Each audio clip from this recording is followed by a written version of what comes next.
City Municipality, and of course this is the Eastern Cape stop on the SAfm election broadcast. And as you can hear in the background, parties represented here, and I'm just going to quickly run through some of them. But before I do that, just by way of background in terms of the elections as we near the May 8th poll, 48 political parties will be represented in the upcoming election. And of those, of course, some of them here in the Eastern Cape, more than previous years as we had seen. So in the Eastern Cape, 26 parties, that's the number of parties that have registered to contest the May 8th polls in this province. And that's up from 8 in 2014. And as the crowd starts to settle down, we're going to try and get into this debate as speedily as we can, given the number of parties represented. Let me just indicate at the onset the parties that I do not see here that were invited. And I can see COPE not here. Is COPE here? Not here as yet. So that's the Congress of the People, and also the Socialist Revolutionary Workers Party. They were also invited to participate. Unfortunately, not here as yet. We'll see how this plays out, whether we will be able to accommodate them as we proceed. But we're not going to wait, because time and the hour, as they say, waits for no one. So let's move on. And I'm going to ask our panelists to please introduce themselves. I'm going to give you 1 minute and 1 minute only, given the myriad of issues that we'd like to get into and the fact that time is really going to be of the essence, as I decide to pull out my phone, because I'm going to time you to make sure that I give you 1 minute and 1 minute only to give us your opening statement, and of course tell us what it is that you believe you can do or bring to better the lives of South Africans here in the Eastern Cape. So for the benefit of those of you at home, remember you can stream, live stream as well if you want to watch what is unfolding here at the Orient Theatre. SABC News Online, that's where you can follow us online, and of course this broadcast will run until 1 o'clock on SAfm on the FM band, that's on the radio, and then we will continue with the live streaming online, and that's how you can get in touch. If you want to send us a message, because everybody's listening across the country, then I suggest you best use, if you can, my Twitter handle at Sakina Kamwendo, simply because I have instant access to that. Anything else may take a little while. So Sakina Kamwendo, but of course our regular contact details, and that would be 3401. That's our SMS line number, and you can of course also get in touch via Twitter and Facebook at Update at Noon. So that's how you can get in touch and participate from home. But of course, for everybody here, you will have an opportunity as well, and we'll try to get into that as soon as we possibly can. So let's just start. I'm just going to run through the parties we have with us this afternoon.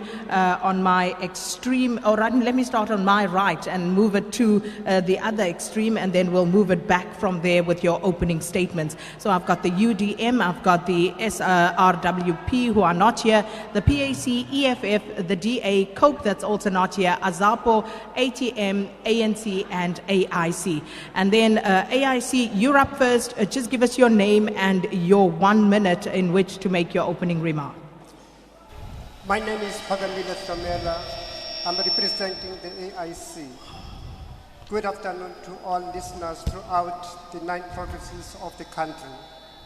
The AIC, if given a chance to govern, will provide you with a government system that is not superseding the will of the people, but underpinned by the aspiration of people of South Africa. Because as the AIC, we believe to social democracy, where the voices of the people are heard and given the first preference. As the AIC, if given a chance to lead, will provide you with a leadership that is above reproach, a leadership that respects the Constitution of South Africa, a leadership that respects the rule of law. If given a chance, will not tolerate corruption, because corruption collapses the economy of the country. If there are people that are suspected of wrongdoing, they will be investigated by the law agencies. Thank you so much. That's your minute. Let's move on to the ANC. Good day, Sakina. Thank you very much for the opportunity. Good day to the leadership of the ANC, wherever you are, volunteers of the African National Congress, members of the ANC, leaders of the African National Congress, volunteers of Walter Sisulu, volunteers of OR Tambo, volunteers of Lutuli, volunteers of Krisani, volunteers of Mandela. Good day, everyone of the African National Congress. We are here at Orient Theatre as the African National Congress to provide, because the African National Congress over the last 25 years has provided basic services to our people, basic infrastructure, has delivered quality service to our people. The African National Congress, as the oldest liberation movement in the African continent, has produced a number of quality leadership of the African National Congress. It is a tried and tested organization that is known throughout the world and throughout the country and throughout the continent of Africa. It has provided quality service to our people. It has brought liberation to the people. It is a liberator of the people. It has produced leaders that have been tried and tested over many years of the African Thank you. National Congress. Let's move Thank you on very to much. ATM. My name is Nato Cheko. I'm representing the African Transformation Movement. The year 2019 is very crucial in the history of South African politics. It is crucial because of one thing. 25 years after the promises that were made, the democratic elections are still remaining the same, and to some instances, they have worsened. It is also crucial simply because South Africa has become a modern colony of the West. What is incredible in the 25 years of democracy is that the situations of the lives of the people in our country have remained the same. It is for that reason that the African Transformation Movement becomes relevant in this instant. The core values of the African Transformation Movement are peace, Ubuntu, transformation, accountability, and of course, servant leadership. If you vote for ATM, of course, we are reviving the dignity of mankind in our country, because after 25 years, the situations of our people remain the same.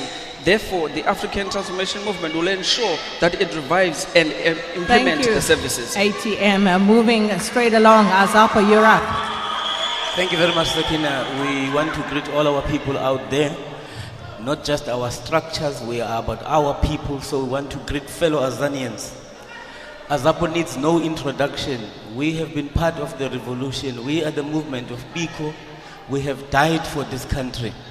We are an organization of truth. What we offer in these elections is an organization of truth, an organization that told you in 1994 that you have been set up, an organization that told you that there is no freedom without land, an organization that refused to go with the euphoria of the time. So we stand in front of you still with the promise that our manifesto, what we will deliver, is embedded in the restoration of the dignity of our people. We are saying, if you are tired of staying in houses that are like pigsties, small houses worse than apartheid houses, if you are tired of those, here is an alternative. It is the Azanian People's Organization. We would build you decent houses. Thank you, Azapo. The Democratic Alliance.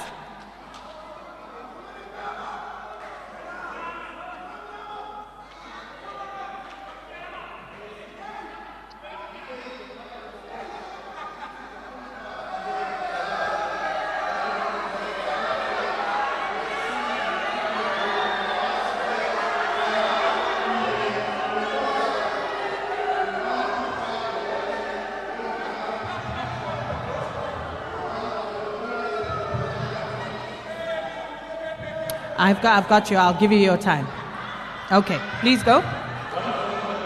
I said I'll give you your time, Mr. Banga. Continue.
Thank you.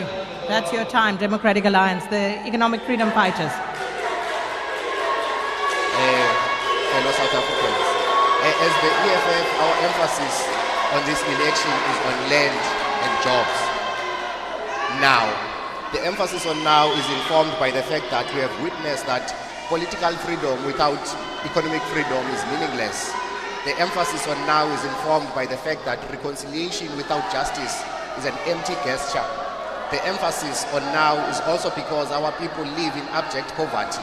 Similarly, the emphasis on now is because our people are jobless.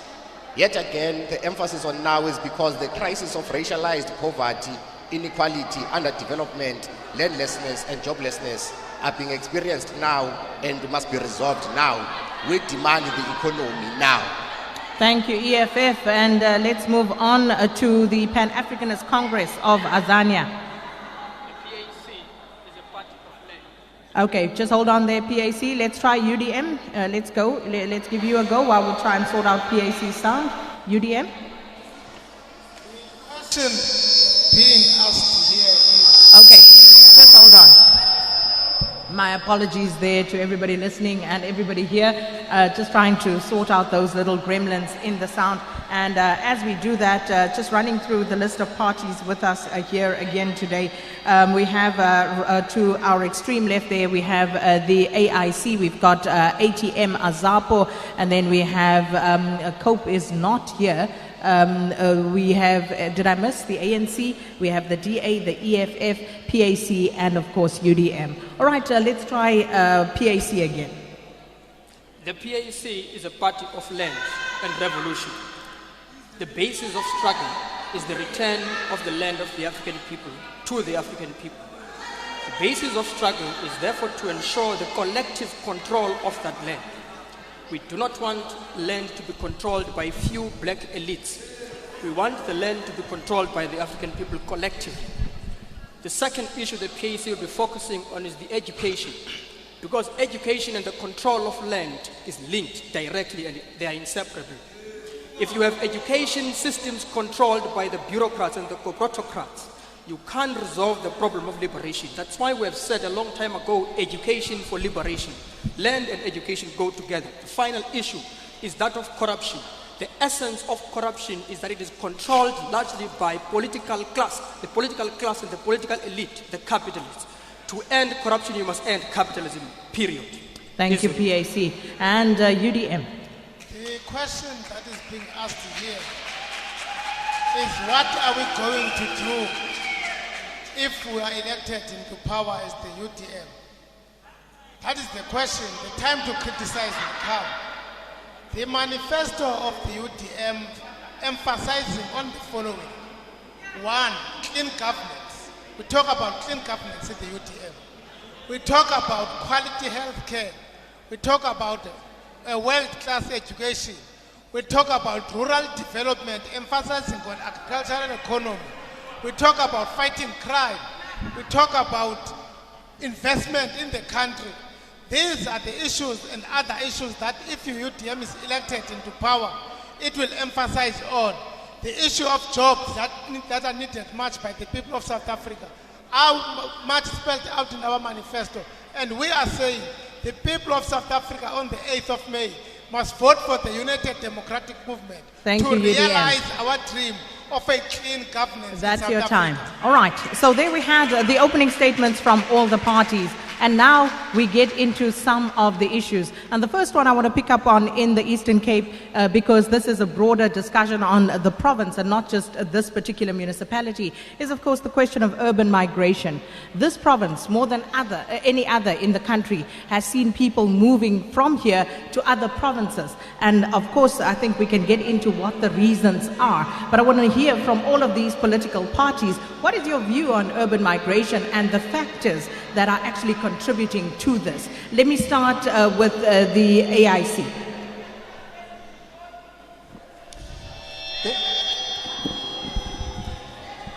I think there are a number of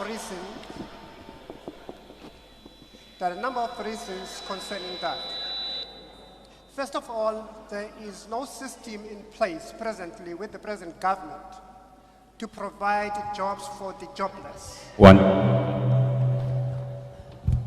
Please continue. To provide jobs for the jobless. Secondly, in the Eastern Cape, there are factories that are closed. And the present government promised people that it will open those factories, and those factories are still closed.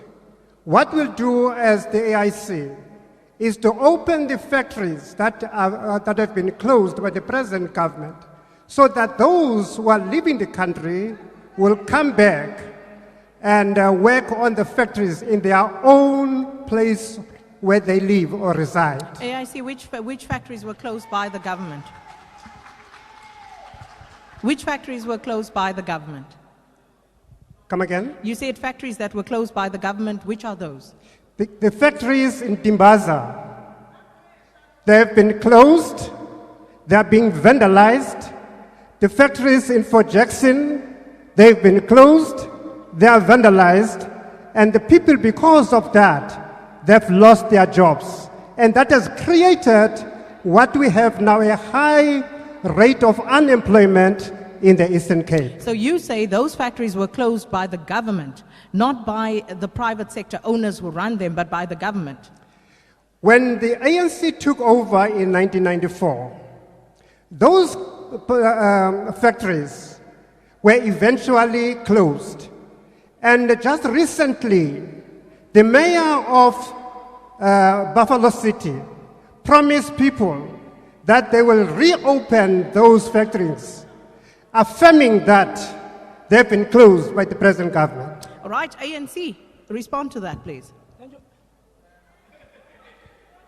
Thank you very much, Sakina. Look, if we were to locate the context of the urban migration in the context of South African history and politics, it should be located within the context that in the apartheid spatial development, the apartheid designed South Africa in terms of what was called then the periphery and the center.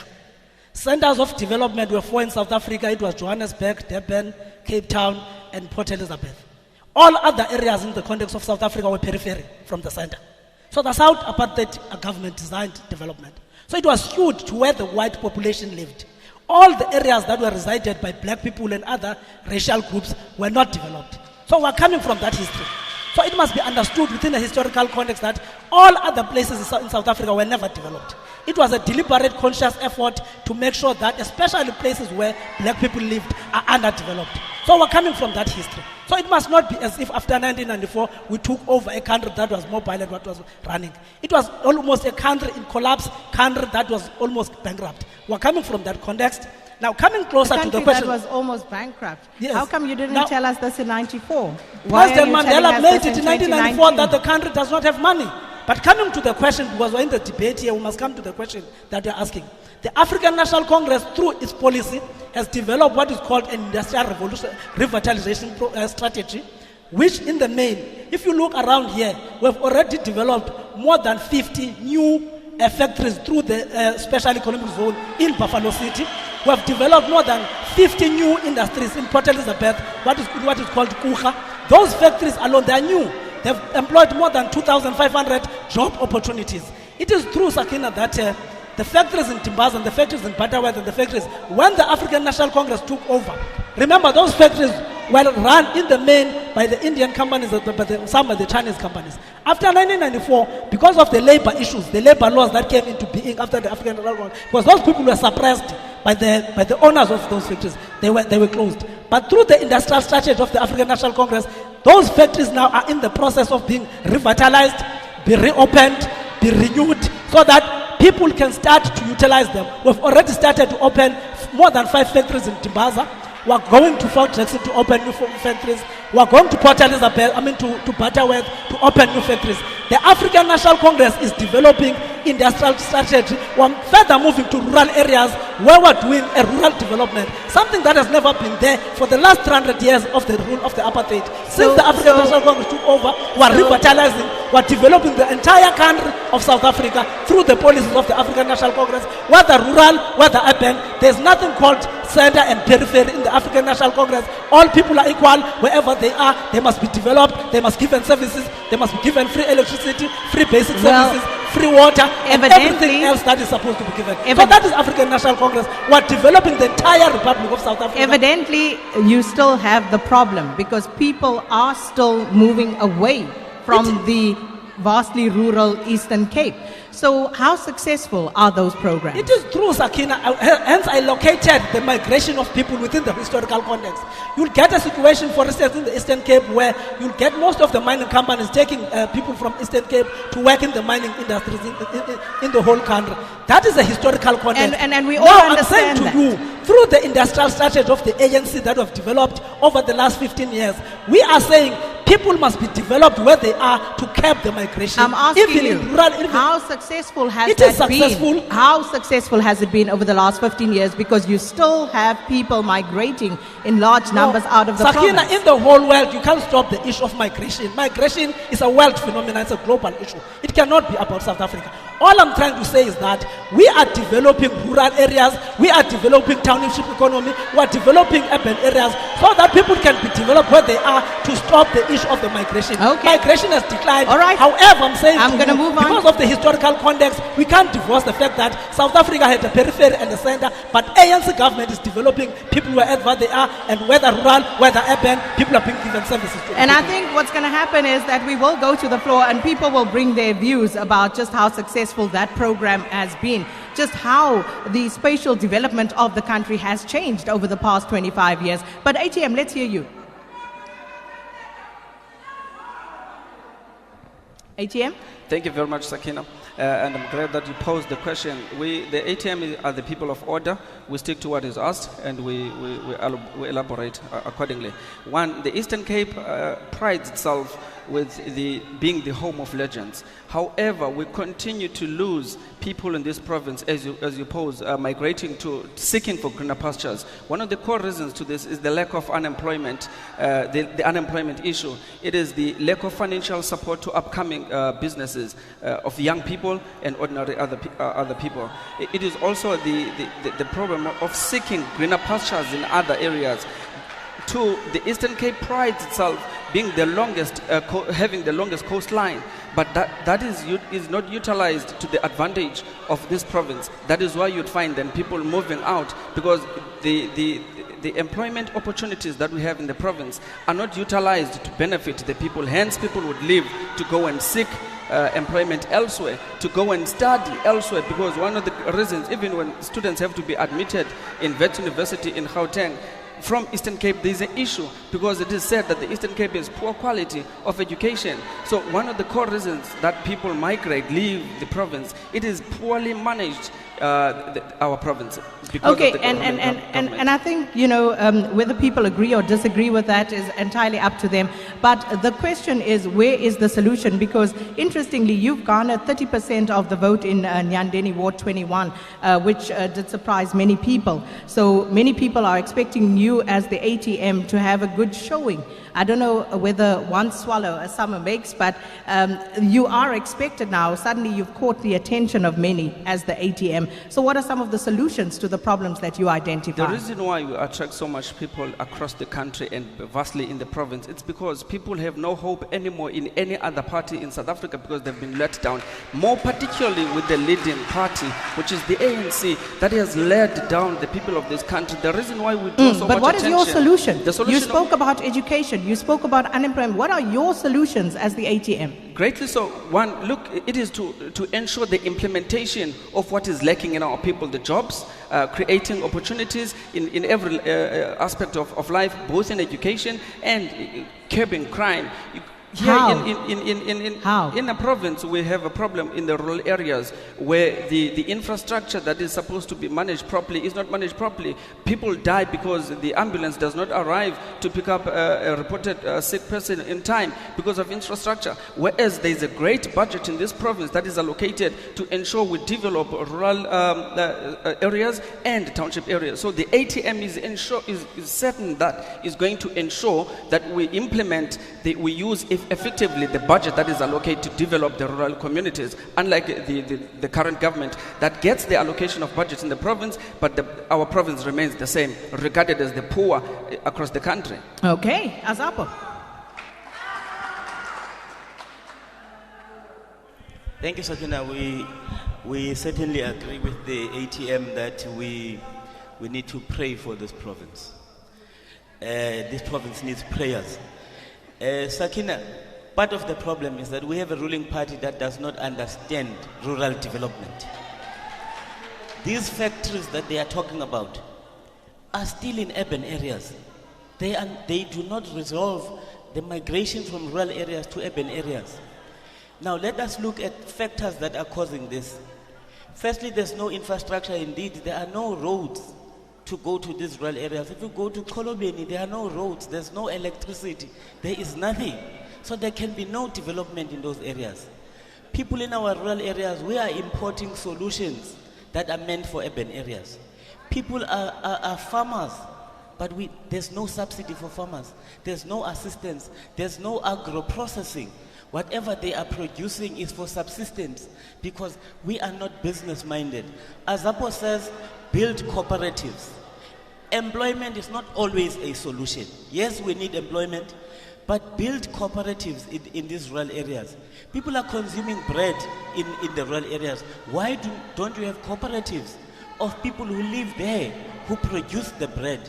I was in a village next to Fort Beaufort, where the people who are doing these windmill things have contributed to the community equipment to the value of 290,000 to buy the bread producing equipment. Now we need public and private partnership to build cooperatives so that people work for themselves. They create employment out of things that are happening in their area. Because it isn't actually government's job to create jobs. It is the private sector's prerogative to create jobs, but government needs to create the conditions that will allow that to flourish. But when you say there are no roads, there is a capital expenditure budget. So what do you mean there are no roads? Buffalo City, where we are, returned to Treasury over 300 million rands in this financial year. There is no proper expenditure. The focus is on urban areas. You go to many rural areas in the Eastern Cape, despite that budget, there are no proper roads. Ambulances are unable to go. Our people are driven in wheelbarrows to clinics. Even if you develop the clinic, there is no road to go to the clinic. So despite all the empty promises that we are getting from the ANC and the budgets and the statistics, the realities of our people out there is that there is nothing happening in rural areas. There is no reason to stay there. Young people, it's like torture camps. Young people can't wait to qualify and live. But the ANC is saying they are doing well there. They have started bringing in projects. They are doing something in the rural areas. Are you disputing what the ANC is saying? Go to these areas. I don't have to dispute it. Go to these areas. There is no evidence of what the ANC is professing here. Okay. And it's not just rural areas. The ANC is doing bugger all anywhere. All right, the Democratic Alliance, what's your solution to the urban migration problem? And I think someone made the point that, yes, it is a global phenomenon and that we can't get away from.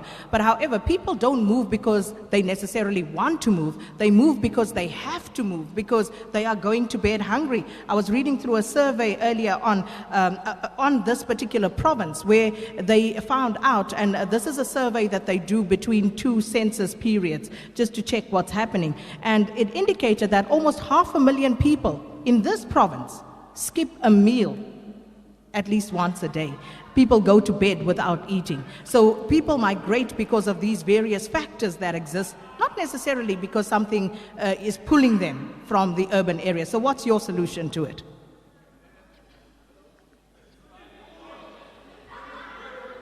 Continue.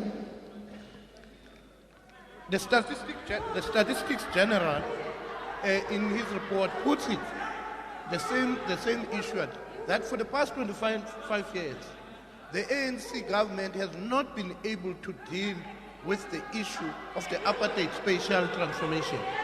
Therefore, it's a big problem. It can't be an excuse that apartheid caused this. They've got 25 years to deal with this. Let me tell you. What has happened in the Eastern Cape alone is that they've destroyed good historical education facilities, our schools and schools that produce education. The Eastern Cape was the best institution that was producing the best graduate, who produced president, who came and studied here.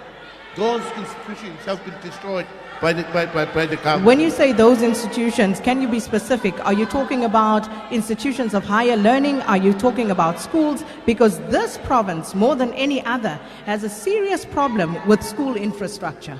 I'm telling you, our schools, our children, more than 400 schools, which they promised long time ago that they're going to eradicate mud school.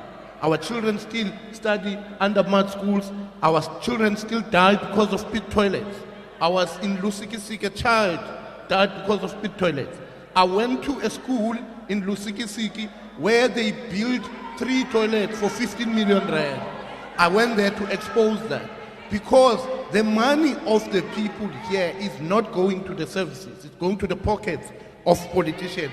In all sense, in Ingo, a hospital has not been having water and electricity for 3 days. I just got that report. I'm telling you, Sakina, the infrastructure here in this province has not been maintained.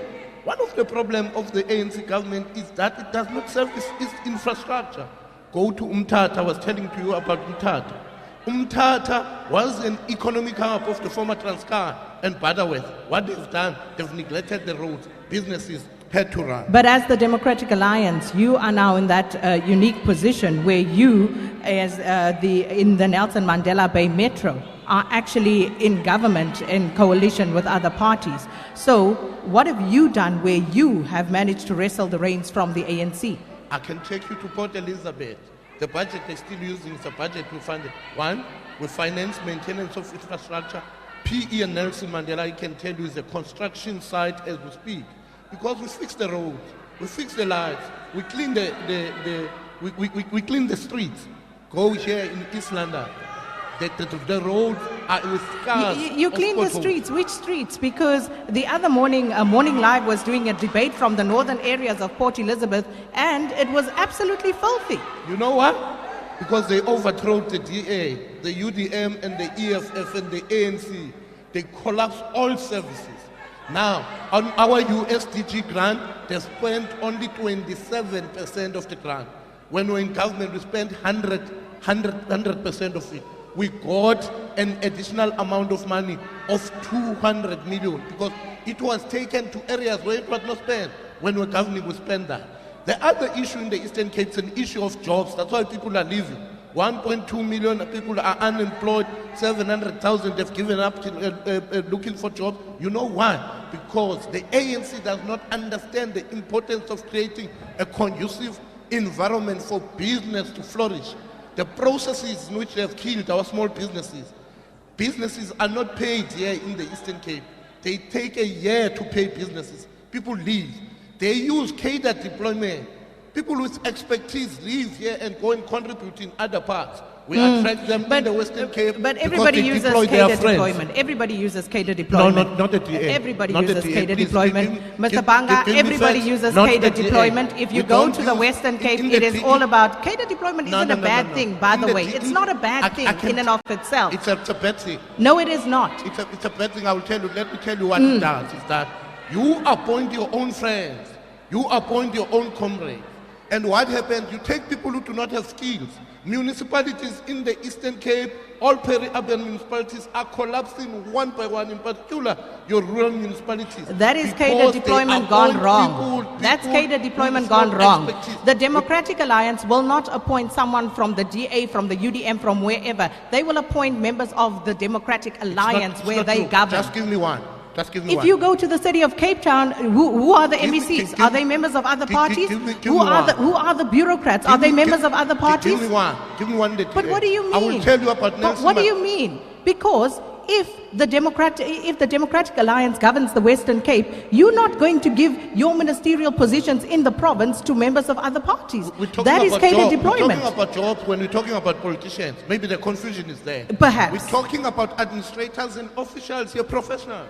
In Nelson Mandela alone, when we're in government, we didn't even appoint one single person of the DA. My ED was a member of the ANC, Nolwandle Gqiba, and a very competent, person in which we respect. They do have good people, but what they do, they take those who are close to them, who collapse everything. I think that's the point. Cadre deployment is not in and of itself a bad thing. It is when cadre deployment goes wrong that the problems arise, when you don't appoint the right people. But EFF, I want to hear from you and also respond to the charge from the DA that you are responsible for some of the service delivery issues in Nelson Mandela Bay Metro. Thank you, Sakina. We are not responsible for the service delivery collapse in Nelson Mandela Bay. The reason why the DA was removed from power in Nelson Mandela, it is because it was not servicing black communities. It was not servicing colored areas. The focus was around white areas. That's why it was removed from power. And now, if anything does not speak to our people, we cannot be party to that. We cannot support a party that looks down on black people. So that is why the DA lost power in Nelson Mandela. So why did you support them in the first place? Sakina, first of all, we were not in a coalition with the DA. We just voted for them to be in power. Hence I said, why did you support them? Why did we support them? Because at the end, we wanted to remove a corrupt government of the ANC.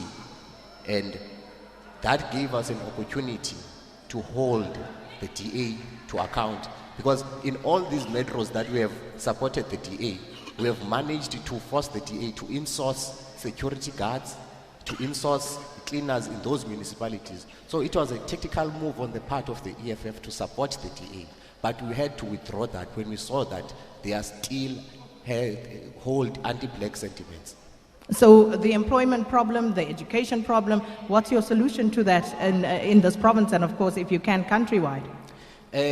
Sakina, on the question that you asked initially on migration, because all these things, all these problems that we are facing in South Africa are linked to the primary contradiction, which is land dispossession.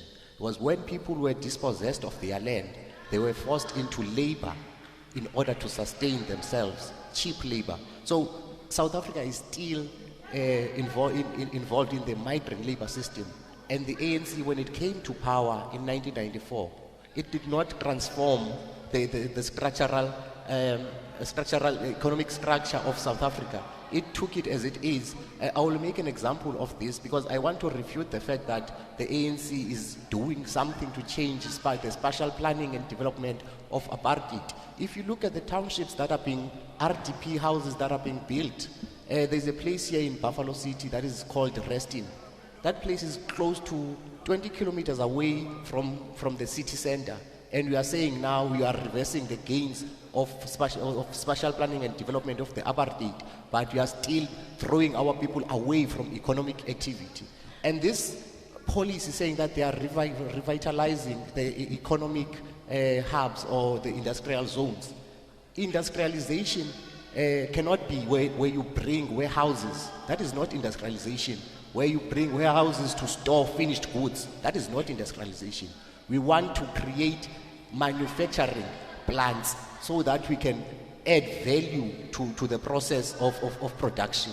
How are you going to attract foreign investment that's going to give impetus to the things that you want to do, given that the South African economy has all but flatlined? How are you going to do that? Sakina, it is for a country to develop, you do not need to rely on foreign investment. So how are you going to do because, it? Because the EFF is saying that you must remember that the EFF is founded on 7 cardinal pillars. That is, the basis of the EFF is for the expropriation of land without compensation, nationalization of all strategic sectors, that is the banks, mines, and other strategic sectors of the economy. Once you have taken back the land, that means we have effectively nationalized industries where we will have control over, like I'll make an example with companies like ArcelorMittal. What that was ISCO it used to be a state-owned company. Then it became a private company, that is ArcelorMittal and Sasol.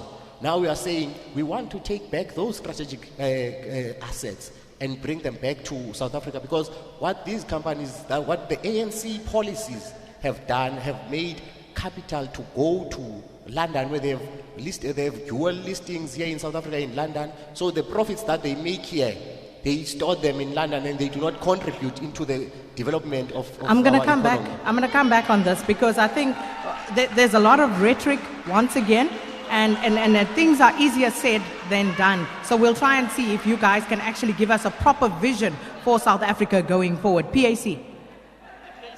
Yeah. What the PAC would like to say is that if you want to deal with problems of migration, you have got to deal with the issue of contextualization of the education system. The education system should speak to the problems of the context. The problem is that the education system now is skewed towards capitalist frame of thought. It's not skewed towards the sort of socialist leaning. So the idea is to try to influence the education system. So how do we do that? You have to remember that the Higher Education Act gives universities autonomy. So in a sense, universities produce students they would like to produce, not students that we would like to have. And the problem then is when you produce students wanted by the university that seeks to make profit, so you are unable to deal with questions of economic development. This is precisely why, Sakina, currently you have a problem of 48% of unemployment. Part of these people who are unemployed are graduates, right? Why do we have graduates unemployed? How is it possible that a university would have educated young individuals and ultimately thereafter they are unemployed? It means there is no education planning in South Africa. Universities are planning on behalf of the entire society. You can't have a society like that. We have got to control the university where the skills themselves are produced. We've failed for 25 years because if universities are doing that, they are doing it with the tacit approval of all of you sitting here and all of us as South Africans. But the PIC, in the context of its own structures like PASMA, has been constantly challenging the nature of the university itself. To say the university needs to be completely decolonized because it has been historically compartmentalized to sort of develop young professionals needed by the apartheid regime, right? And they still remain like, that's why if you go to any university, Sakina, you find that the people that you get, they have done office management, they've done human resource. You don't find black engineers in particular. You don't find African people who can then be able to help us on issues of the water crisis, who can be able to help us on the issue of industrialization and building factories and plants.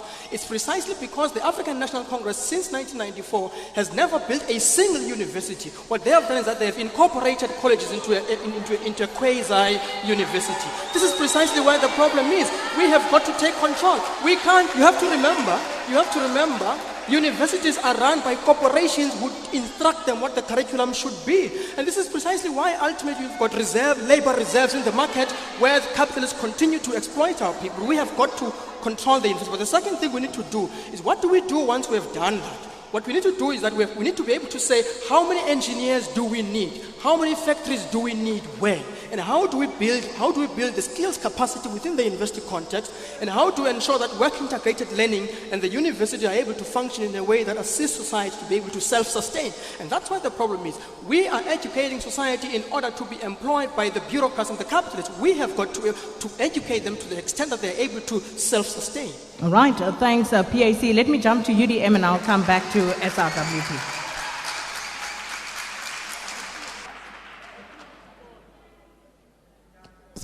Yeah. Let me respond to the question of urban migration.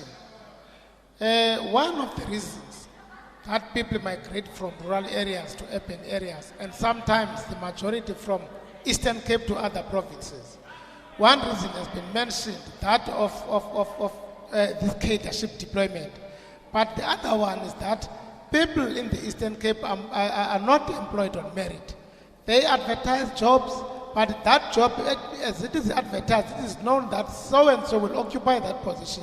People just go for interviews and they know that they want Mr. X to occupy the position. That is a problem. We talk of brain drainage. If you go to other provinces, Western Cape, Gauteng and other provinces, you will find that the person who is the Director General Department X is coming from the Eastern Cape, is coming from Tata. But here in the Eastern Cape, there is no space for them. They are chased away because the ANC government has got this tendency of employing friends, relatives. It is worse, this aspect of sex for jobs, that jobs at government level are reserved for sex partners, and that becomes wrong. So what we are saying as the United Democratic Movement is that jobs, people must get jobs on merit. irrespective of whether a person is a relative of a president or a minister, but if a person does not qualify for a job, he must not get the job. And what is that's also- a fair point. However, how much of the unemployment problem can be absorbed by government employing people? Well, the people of the Eastern Cape in the first place are not actually capacitated enough by government to actually be made to be job creators than job seekers. So everybody is queuing for jobs. The majority of our people seek jobs because they lack skills to provide jobs for themselves. So the government then has got the responsibility to make sure that it takes away this burden of people who rely on social grants, but put people on the employment system. That is the crisis facing the province of the Eastern Cape. And unfortunately, we have got minds. That is why the UDM says, if we actually strengthen our agricultural production, we focus on agriculture to feed the people, because we don't have minds here where we're going to employ people and then we make sure that the people have got their own sources of income. But if you allow people to go and plow for themselves and you subsidize that farming, as it was done by the previous government. In the Eastern Cape, we used to have good schemes, Mocha irrigation scheme in Kofimbab, and other schemes that were helping people to be able to be wealth creators of their own. But those systems were washed away by the ANC in 1994. With which money are you going to capacitate people to do that? Because what is the debt to GDP ratio right now in South Africa? Let me run through the parties. Where's the money going to come from? What's the debt to GDP ratio? There's a lot of money in this country. Okay, PAC, SRWP, what's the debt to GDP ratio? I beg your question? The debt to GDP ratio in our country. Well, how much of our GDP goes towards debt in this country? Half of it goes to the debt because we've got this debt that is endless. So where are we going to get the money from? No, the problem is that in South Africa, our priorities are upside down. If, for instance, you are going to say, from day one, when President Mandela was still President Mbeki, you would not have had guards to buy arms when people are hungry instead of prioritizing jobs for the people. Look at how much has been spent, by Bosasa, in funding the ANC campaigns in the past. How much has been spent on cancer? That money should have been used to create jobs for the people of South Africa, should have been used to empower the youth. So there is money in this country, but the problem is that the priorities of the ANC are upside down. And now we're stuck with that debt that we can't wish away. We have to service that debt, and it comes at an astronomical amount to the country. But we are joined by the Socialist Revolutionary Workers Party. Please just give us your view on the issues that you've heard, because I don't know at what point exactly you came in. Thank you very much, Sakina. Our view on the issue, because when I come in, we are debating the migration.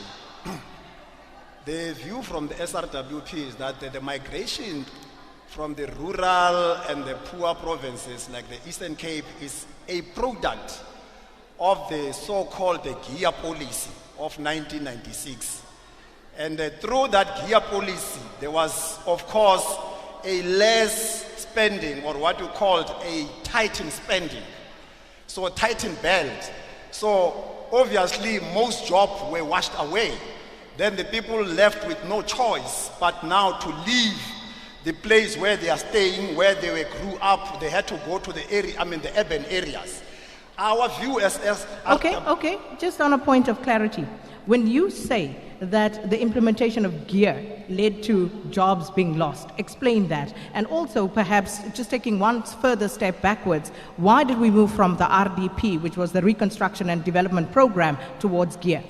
The RDP, which was a popular policy, was of course abandoned by the African National Congress at the time. Why? It was abandoned because the African National Congress was biased to the foreign investment. So obviously then they came up with a GEA which was imported to South Africa. Then that policy is the policy that we are stuck with today, which brought the South Africa to the standstill economically. And it is our view that the so many jobs that are lost is as a result of the very less spending, or the so-called tightened belt. So our view is that we must make a point that you expand the spending, so that there are job creation in the rural area, in the provinces like at the Eastern Cape, so that people cannot migrate and go to Johannesburg, Gauteng and the Cape Town, Western Cape, where there are only few jobs left. So people must work where they reside, where they live. Then in that way, then you'll be able to sustain the economic situation of the provinces and the municipalities. Otherwise, municipalities have actually collapsed because of the tightened belt that we have seen and witnessed.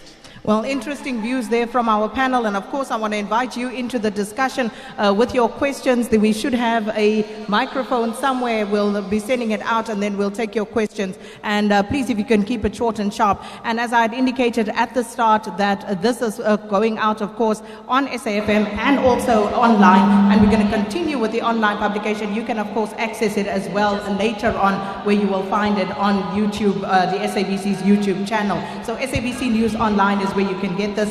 SAfm, you've got to go to news, and Jwalane Tulo is reading the news today. So we're going to send SAfm back to the studio, but we continue, of course, here on SABC News Online as this debate at the Orient Theatre in East London in the Eastern Cape continues. And just again, a reminder of the parties here: the AIC, the ANC, ATM, AZAPO, the EFF, the DA. Then next to the DA we have the PAC, and did I miss the EFF? Then the PAC and the SRWP and UDM. These are the parties that are represented here today. All right, let's get on to it. As we get people to ask questions, as that mic goes around, I quickly want to ask you about, again, the questions that have been raised about the pertinent issues in this particular province. Obviously, people need to create jobs, but I don't want to belabor that point because I didn't hear any clear articulation from any of the parties about where the solution is actually going to come from. It's one thing to say we need to create jobs. It's quite another to say exactly how you are going to create those jobs, because if you were in government tomorrow, what would you actually do? But let me ask you this. Starting here on this side for this particular section, and I want you to do it very sharply in 30 seconds. What is your actual vision for this province if you were to win it as the UDM? The vision for the UDM, if we can govern in the Eastern Cape after the 8th of May, one, it is to bring policies that will eradicate poverty, also fight corruption, and also make profits and make the Eastern Cape an attractive province for investors to come and invest, so that these factories that we're talking about here that have been closed in Timbaza, Butterworth and other areas of the province get open, and you invest in, we invite other countries of the world to come and invest in the Eastern Cape. Also, you fight crime. Okay, I want you to keep it short and sharp. SRWP, what would you do? What's your vision? If this thing is audible. Our vision is very clear. You can't fight unemployment and poverty under the womb of capitalism system. Our stand is very clear that we must crush and destroy capitalism as a system, because it's a system of a greed, a system that cannot avoid a crisis by its very nature. Jobs will always gonna be washed away, the crisis will be deepened under the system. Once you do away with the system of a capitalism, you solve the problem of the entire world, the problem of South Africa. The jobs are going to be created, then there will be a stability and a peace. Okay, so socialist system is the answer according to you, and PAC? Sakina, I think it's easy to give simple solutions to a big problem. And most political parties simply say, let's end corruption. It's not going to solve the problem. They say, let's reform capitalism. It's not going to solve the problem. What the PAC suggests is that there are things you can do in the immediate, and there are things you can do in the long run. But most importantly, in the immediate, you need to declare capitalism morally repugnant. And then you need then to set up structures that distribute power, control over politicians themselves. Well, the problem is we don't control the politicians we elect. They are controlled by business. So you can't have a person in politics and in business later. You have to say no politics. If in politics, no business. If in business, no politics. Interesting. EFF? Hello, sure. As the EFF, one of our cardinal pillars is massive industrial development, where we support localization of manufacturing. We have, for the Eastern Cape, identified 7 areas where we will declare special economic zones, cleared for us to establish factories so that there can be economic activity in those areas. Because the major problem that we have in South Africa is that we have political power, but we do not have control over the economy. So for us to give people jobs, we need to have control over our economy. And we can only do that once we end capitalism and replace it with socialism. All right. Thanks so much, EFF. DA.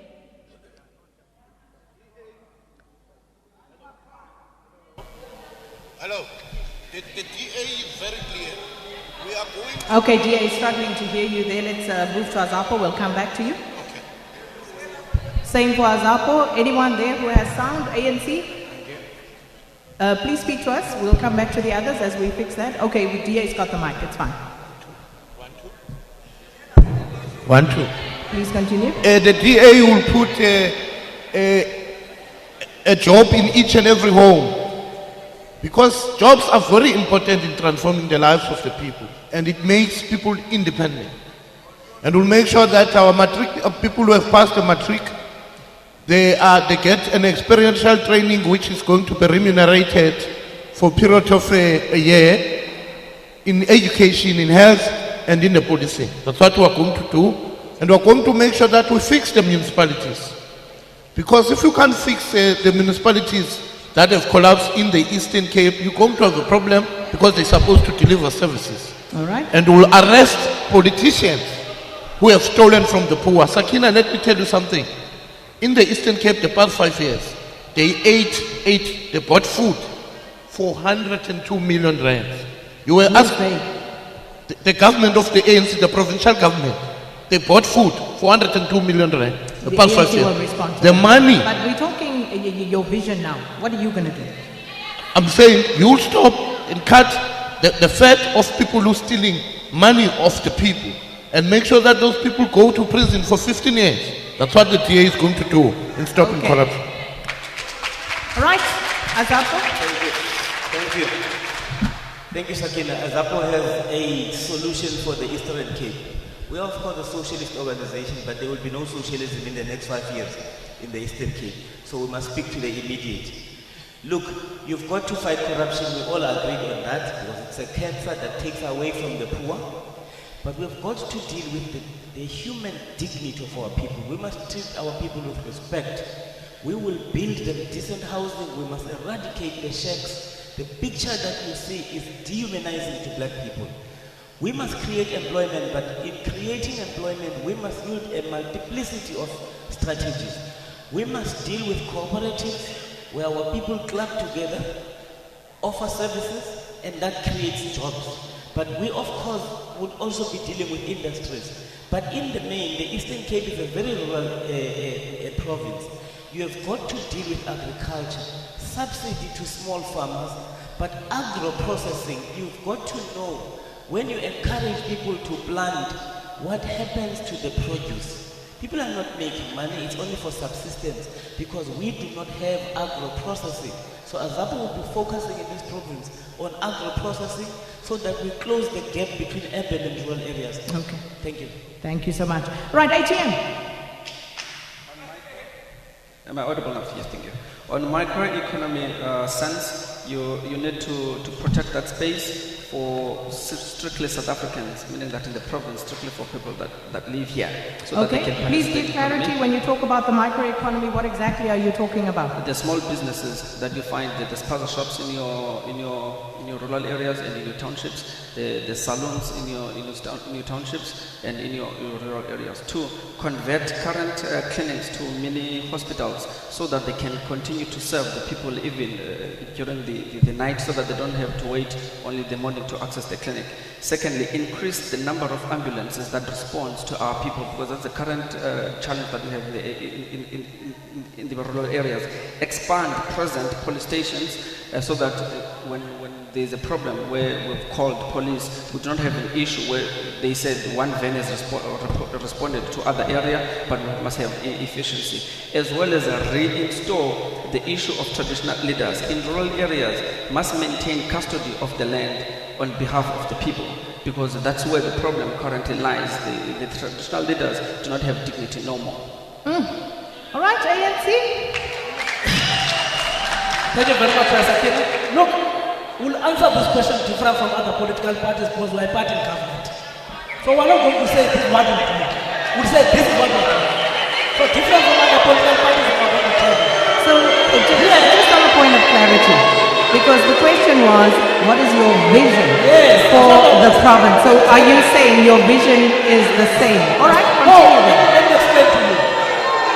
When Buffalo City, for instance, Sakina, if you talk about the resting, if you talk about here, Can we please listen to the ANC on their vision for the Eastern Cape? I just want to make Just give us a moment.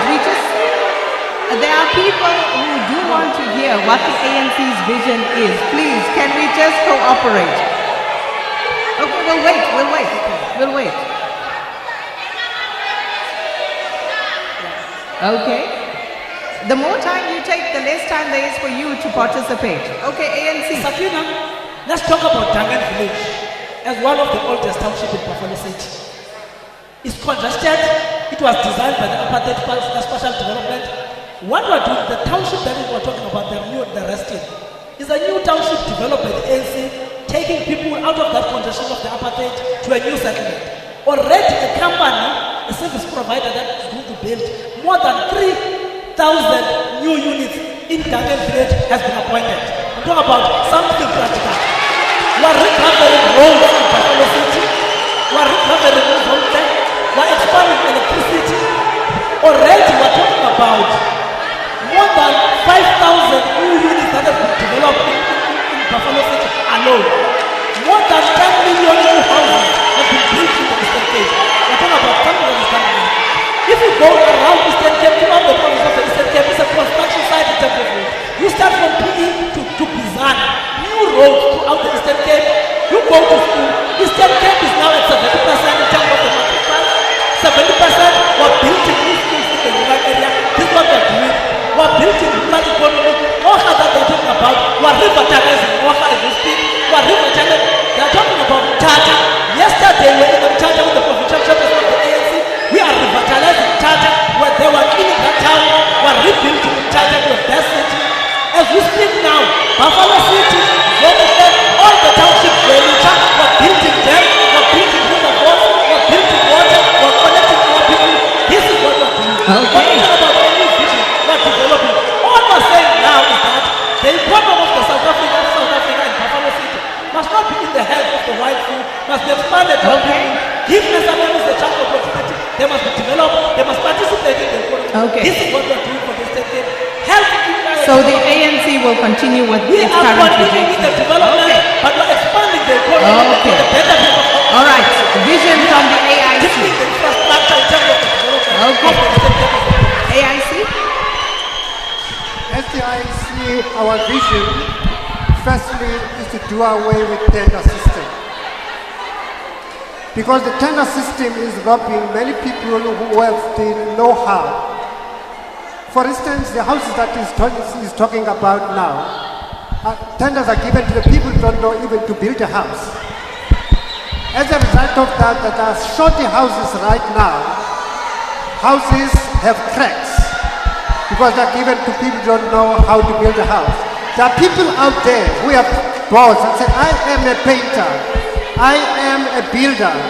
Then what is important for us to have corporations, those people that have the skills to do the work.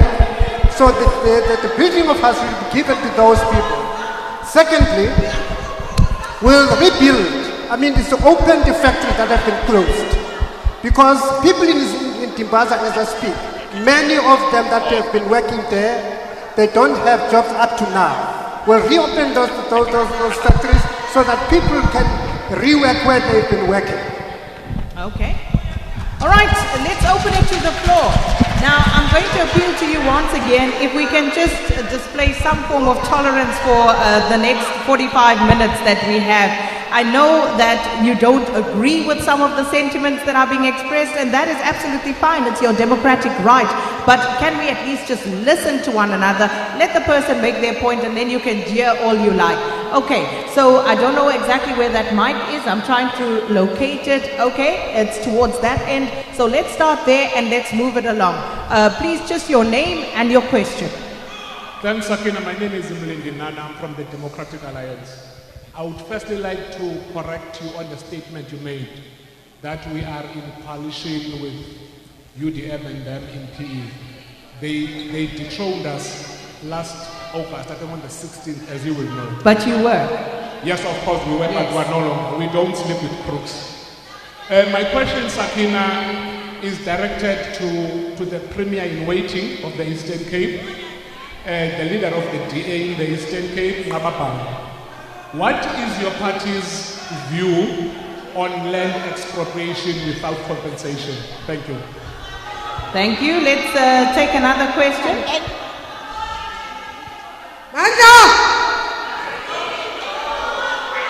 African Independent Congress. Umbuzo wami awuselulaweni ntoni ozayenza ngabantu street kids. Owesibili intoni ozayenza ngabantu aba mentally challenge. Enkosi. Thank you so much. Next question. All right, this side. Whoever has the mic, can you please just give us your name and ask the question? I'm Singilizwe Ngabu from Azapo. My question is directed to Azapo. Can you explain to us what's going to happen with the provincial governments when Azapo takes over, and also your position on women? Okay. Is there anything specific regarding women? I'm not sure. But it's fine. We'll take an answer from Azapo. ANC? Okay, sure. Thank you very much. My name is Mandilake Mpanzi. I come from the ANC. But nonetheless, my question is directed to the Democratic Alliance. Now, the question that I want to ask to DA is one, we understand that as the country were coming from a disadvantaged background under the apartheid legacy. Now, your position on the land question, we understand the fact that, or rather, what is your position on white people who are owning hectares, hundreds of hectares of land in the Eastern Cape and as well in Western Cape, because the ANC government is trying to deal with the matter of the land redistribution back to people, but the white people who are obviously the owners of the land, of the properties and the farmers and the farms, are the problem directly so to the endeavor and the wish of the ANC to tackle directly the issue of the land question. Okay. And equally so, what is your view on what Helen Ziller did in the Western Cape, that people from the Eastern Cape are refugees to the Western Cape, and the socio-economic circumstances of our people in the Western Cape? Thank you very much. Thank you so much. Let me just remind you, please, short, sharp, and to the point. Give me your name and give me one question. Thank you, Sakina. My name is Kat Muji, and my question goes to ATM. One of the problems that we have in South Africa is the issue of crime, and I know that in our manifesto we are talking about capital punishment as an issue that seeks to address the issue of high crime rate. Can we get an elaboration on that issue? Thank you so much for that question. Next question. Thank you. I am Dando Ngamana from the PAC. My question is directed particularly to the PAC. There's a burning issue of the Xolobeni community. we are made to believe that should the Xolobeni mining go through, it will benefit the community. It will bring jobs, it will boost our economy. But mining in South Africa or mining industry have not done its part, have not served its purpose. We have seen, for example, we have seen Marikana whereby the president mandated police to kill people. There's no justice. I just want to ask the particular stance of the PAC when it's come to Xolobeni. The second question is directed to the DA. They speak of fixing municipalities. Yet in Alexandra, there's burning issues of lack of services, and the mayor is nowhere to be found. Is that what you do when you are in power? You run away from the people. You run away when you are elected. You run away to account to the masses of our people. Is that what you are going to do when you govern this country? That is, when you govern this country. Thank you. Okay, thank you so much for that. Let's take one more question before I return to the panel. Two more. Okay, my name is Bongo. My question is directed to Councillor Tumane. In your slogan, you are saying our land and jobs now. Now, my question is, why emphasis on now? Okay, that's to the EFF. Yes, from EFF. To EFF as well. Your question was directed to? Yes, directed to EFF. Thank you. All right, one more and then I'll get the panel to respond. My name is Medi Liwani, and my question is directed to the EFF on traditional leadership. What is it that the EFF is saying on traditional leadership and the relationship of those cultural institutions to the greater society?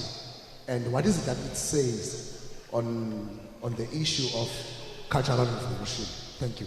Thank you so much. Okay, let's try to answer them in the order in which they came. And please, can I appeal to the panel as well? Short, sharp, so that we can take another round of questions. Starting with the Democratic Alliance, quite a few questions there for you. Starting with the land question, there was a question about expropriation without compensation and how you would deal with that. Also a question regarding white people and the role which they play, that sort of context within the land question. And the question around a statement that was made about people from the Eastern Cape being refugees to the Western Cape. Thank you, Sakina. Sakina, the DA will never support land expropriation without compensation. We'll never support that. We will never support the nationalization of land in this country. Why? For years, our parents in these homes that were built like in Tanzania and KwaZulu, like including my parents, they were renting to the government. This thing of nationalizing land and taking it, we are saying we must not own property. The DA, we are saying we want land reform. But land reform that produces food. But land reform that does not going to destroy a food development. In the Western Cape, we have partnerships where the farming workers themselves own farms that work together, but we give them training, we give them skills. Here is the problem. The ANC government spends more than money for VIP protection than the money it has invested on land reform. In the DA will never do that, will deal with that. The second issue I want to deal with is the issue of refugees. There are no refugees here in South Africa. We are all South Africans. And the context in which Helen was raising, it was saying people travel and go and live from the Eastern Cape, the urban migration you were talking about, looking for jobs, looking for better schooling facilities. In the DA, we are saying when we govern here in the Eastern Cape, we'll make sure that our people will create better schools, create job opportunities, that they don't go to the Western Cape in the same context that we are raising.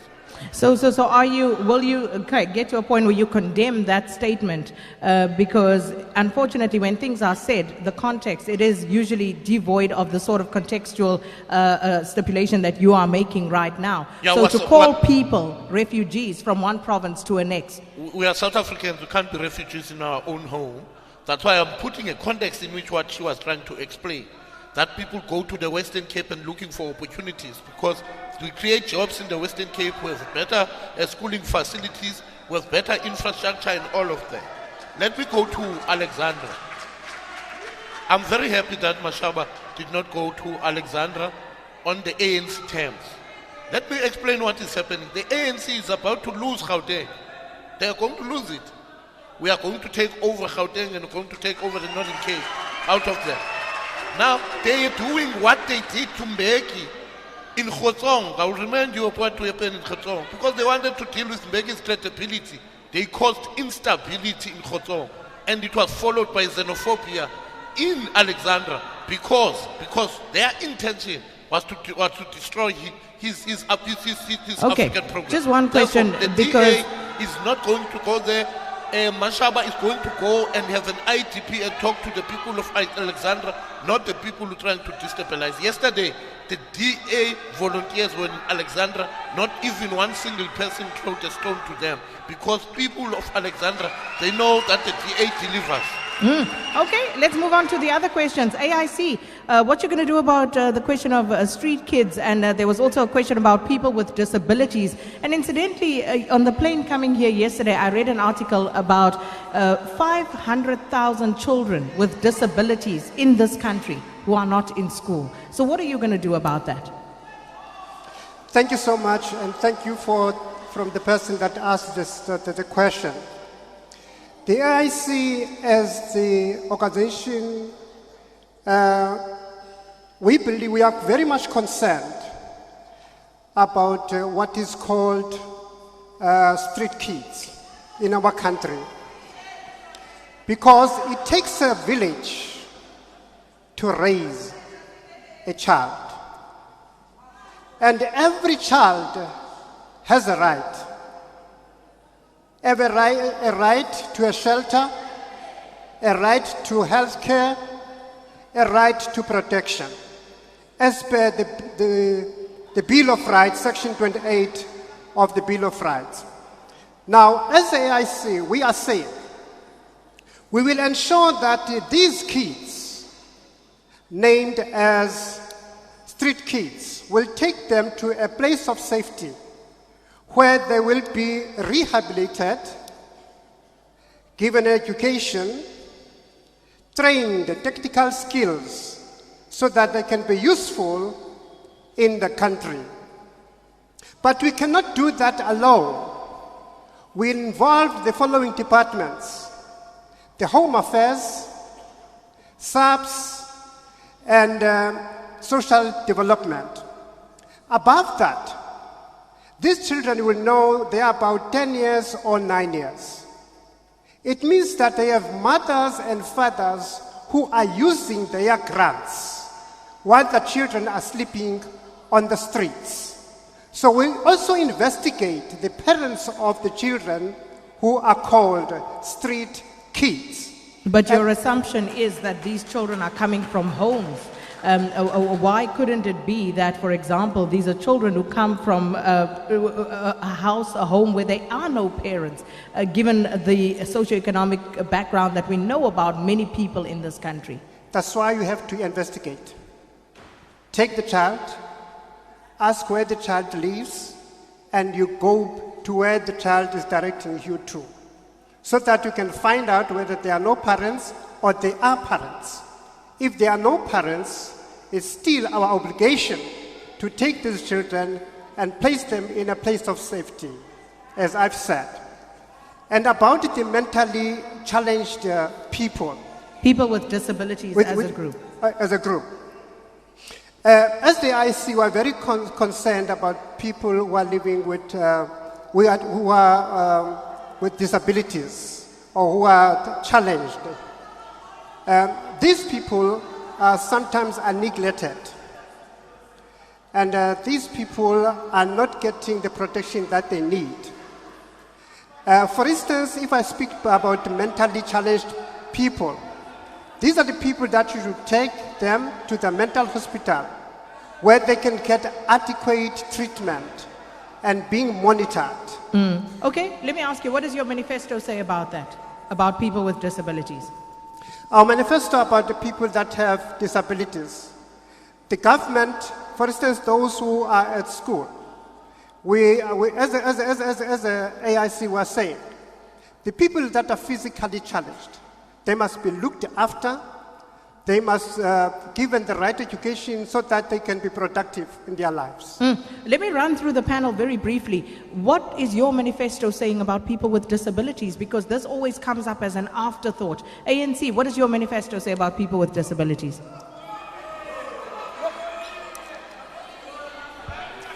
Yeah, okay. Look, the African National Congress, as you know, is the only organization in South Africa that when it came to power, it protected the rights of people living with disabilities. But what does your manifesto say right now? The people with living with disability, already there's a policy in the African National Congress and government that they must be given a preferential employment so that when you advertise the post, you must be specific as a department, whether municipality or department, that you give preference to people with disabilities. So that's a policy of the African National Congress. Okay, ATM, what is your... no, I just want to know, because I'm moving through questions that were asked, but incidentally, I want to know what you have said in your manifestos as the party about people with disabilities. Thank you very much, Sakina. The people with disabilities have been prioritized in the African transformation movement. For example, one of our leaders, provincial leaders, deputy chairperson in the Western Cape, is a person that moves with a wheelchair. So we've taken into consideration that we've got to work with them. Is it in your manifesto? Absolutely, yes. Okay. That is for that reason that we've appointed a person to lead in the structures of the ATM with disability. Azapo? Thank you, Sakina. In page 281, in subsection 2B of our manifesto, the Azanian People's Organization makes it very clear that people with disabilities are a target group. They must be treated with respect. But we're also saying that when we develop infrastructure, because most of the infrastructure in this country does not cater for people with disabilities, so we're saying we would target that, apart from making them a target group where they must receive preferential treatment. DA?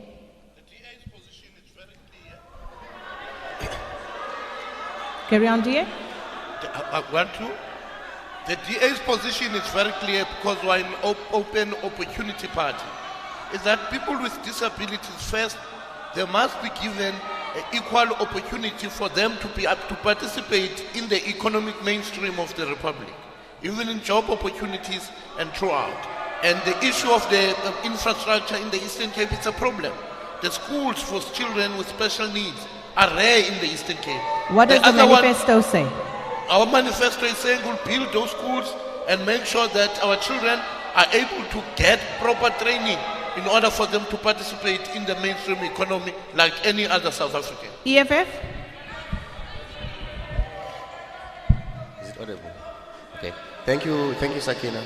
As the EFF, we are saying that when it comes to disability, people living with disabilities, we need to go on a campaign of educating our people on disability so that they can understand people who are living with disabilities. Does the manifesto actually says that? It's in our manifesto, Sakina. Does it actually say we must go and train people?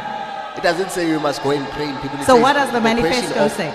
Educating people about the people living with disabilities and empowering people who have disabilities and have legislation that will address the question of people who are living with disabilities. All right, PAC? PAC? So the PAC believes that, first of all, we have to deal with the question of how disabled people are discriminated. What does the manifesto say? No, I'm saying that that's the framework within which we were putting our manifesto. Just give me the manifesto. The manifesto says this is what we are going to do about people with disabilities. Right. So what the manifesto says is that in the context of disabilities, we have to create conditions that are attainable for people with disabilities. But secondly, the PAC says that we have to build infrastructure and an environment and schools and ensure that they are not discriminated against. We don't want necessarily to create separate schools for people, but we want them to be integrated. It's in the manifesto? Yes, that's correct. Okay. SRWP? An infrastructure conducive for the people living with disabilities. Example, the people living with disabilities can't be able to move from point A to point B because of a transport infrastructure. So there must be a transport infrastructure that is capable, that is conducive for them, so that they can be able to participate in the economic scale of our country. They are able to move from point A to point B. That is what we are saying. And UDM? UDM believes that people with disability must be elevated to a level where they are in the decision making. For example, in this panel, I'm the only one who has got a disability. That shows that the UDM has got confidence in people with disability, how they think, how they act, how they do things. So we believe that special facilities must be made or must be created for people with disability to prosper like any other South African. So that is our manifesto. That's what it is saying. We'll care for them, we'll cater for them. Okay, I'm gonna put a challenge to the panel as we move on to other questions. I want all of you, when we walk out of here, so if you have members here that you can task to find that for me, because the only person that was very clear about a manifesto position on people with disabilities, absolutely clearly articulated from what I heard in this round here, was Azapo, who could tell me exactly where it was. The rest of you, please, I want to see in your manifestos, where do you talk about the things that you have just said about people with disabilities? And I challenge you to show me that before we leave here. All right, let's move on. Also, there was a question, Azapo, about provincial government. What are you going to do about provincial government? Thank you, Sakina. Firstly, it would have been nice if we were asked about Xolobeni, because we're the only party that works there, but we were not asked that. Let's deal with province. Deal with what you were asked, yes. Azapo has foresight. In 1999 already, we were a laughing stock of many political parties in this country. When we made this proposal, we said our research shows that we would save 6 billion rands if we could abolish provincial governments. They are a waste of time. You have 9 MECs and a Minister of Health. These people are doing nothing. You replicate everything. We are saying the coal face of delivery is local government. So this is where we would be deploying all the resources, all the people, once we abolish provincial governments. And we are very happy, Sakina, that other people have also seen the light. They have joined the call, except that we want to ask them to make the right call. It's not provinces that we are abolishing, it's provincial governments. You would still have a semblance of some borderlines, but we are saying those borderlines would simply be simple administrations that do not have the cumbersomeness that spends 6 billion rand that should be spent on our people. We've also been asked a question about women empowerment. Should I go to that? Yes, answer that, please. Well, I was asked a question about women in leadership. In Azapo, we do not pay lip service to women in leadership. We have had 2 presidents in our lifetime, Azapo. Nombulelo Mkefa, who was initially Kobas, was president. May Winnie the late, peace be upon her, was the president in our movement. We have 6 candidates in this province, out of the top 10 being women. Even the provincial leader, the one who's going to defeat Ngaba and the rest, is a woman in May Wingim Nibisa. So we're not paying lip service to that. Okay. Further to it, we just want to add this rider. When women are in leadership positions, don't give your struggles to men. Do not close the door behind you. We have seen a group of women here who harassed Kwezi. We must say these things in defense of a man. So these are the things we must condemn. Sometimes women are their own worst enemies. You defend a man, you toy in courts against a poor woman, Kwezi. And those women are here today. Okay, let's go to the ATM. Your question was around capital punishment. Thank you very much, Sakina. We are introducing a justice-based capital punishment. Why? South Africa is the highly murderous country where 57 people are murdered on a daily basis. The perpetrators who carry on doing this have no value whatsoever of a human life. Therefore, to ensure that we put a rigid halt to the current situation, we have to put a justice-based capital punishment so that it can prevent people from doing. Remember, when we put a law, we're actually we're introducing a measure through which will serve as a protection vehicle to the contravention of the law, because it is against the law to kill or to take away another's life. Currently, the political assassinations going on.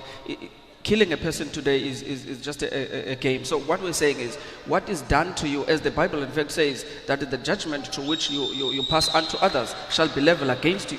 So here, we're not just quoting this out of nowhere. It has to be done so that we limit, because people don't fear anymore to kill. So they have to have a law that knows, if I kill, my life as well will be taken away. Hence it is called a justice-based, so that it can be fairly articulated and it cannot disadvantage the one who is found killed. But that goes contrary to the Constitution, which is the supreme law of the land. So how are you going to juxtapose that to the Constitution? Absolutely. The ATM has prioritized that we are going to tamper with the Constitution so that we can put this to effect, because it is currently killing the country.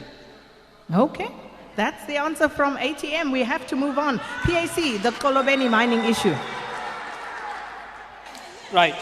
So there are three things to say about the Xolobeni issue.